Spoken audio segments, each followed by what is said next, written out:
Comme l'analyse le cycle de vie d'une opération, l'approche coût global apporte un éclairage indispensable dans l'arbitrage des choix globaux sur les volets énergétiques et environnementaux. Le coût global replace la question du temps au centre et nous questionne sur le bien fondé de nos choix présents pour le futur.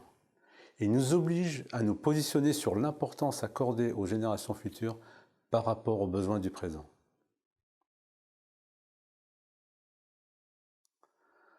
Lorsqu'on aborde la problématique du coût global d'une opération, deux questions se posent. Celle du périmètre, quel coût inclure? Celle du temps, comment comptabiliser les coûts d'aujourd'hui et se projeter au cours de la durée de vie du bâtiment? La norme ISO donne la définition la plus courante du coût global élémentaire. C'est la somme du coût d'investissement, des coûts d'exploitation, des coûts de maintenance, des coûts de déconstruction en fin de vie. Mais ce périmètre peut être élargi en intégrant les intangibles, impacts sociaux humains, culturels comme le confort, la santé, le lien social, les externalités, impacts environnementaux, ressources naturelles, biodiversité, impact sur l'emploi. Le coût global se définit donc comme l'ensemble de ces coûts.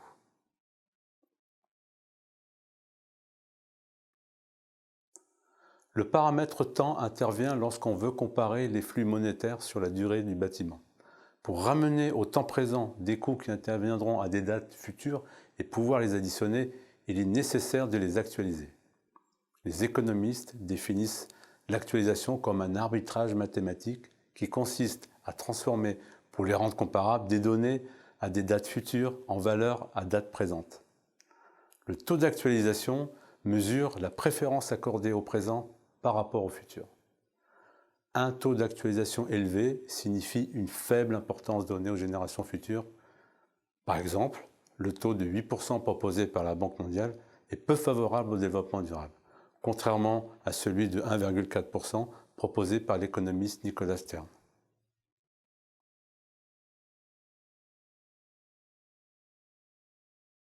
L'intérêt de l'approche coût global est multiple. Cela permet d'orienter les choix en phase conception, les optimiser, les consolider. L'approche permet de mieux situer sur un plan quantitatif les postes les plus importants et tester la force des différentes variantes pour consolider les projections dans l'avenir. Cela permet aussi de constituer un véritable outil de gestion pour les maîtres d'ouvrage professionnels. Les retours et les enseignements tirés sur les opérations réalisées permettent d'initier le cycle d'amélioration continue sur les nouvelles opérations. Autre chose, avec cette approche, vous pourrez monétariser les coûts externes pour investir en toute connaissance de cause et opérer des choix conciliant économie et respect de l'environnement. Et pour finir, vous renforcerez l'approche d'éco-construction. Elle permet de justifier les gains obtenus à terme, les éventuels surinvestissements initiaux. Par exemple, une étude en coût global menée sur une trentaine de bâtiments construits selon la certification LEED a permis de montrer que les économies sur les dépenses représentent 4 fois le surcoût initial des bâtiments. Pour conclure, le coût global est une démarche qui donne du sens au projet dans la durée, apporte une valeur monétaire aux impacts environnementaux et permet de concilier le monde économique et l'environnement. Il constitue donc un nouveau langage d'échange entre la maîtrise d'ouvrage et la maîtrise d'œuvre, pour atteindre simultanément les optimums économiques et environnementaux.